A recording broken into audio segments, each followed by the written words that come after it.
России замедлят ход реформ, в том числе и после ослабляют перед кризисом. И когда я понял, что будет Медведев премьером, я понял, что они не будут пересмотрены. Но это принципиальные вещи.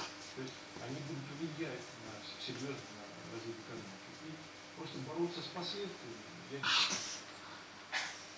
У вас не было разочарования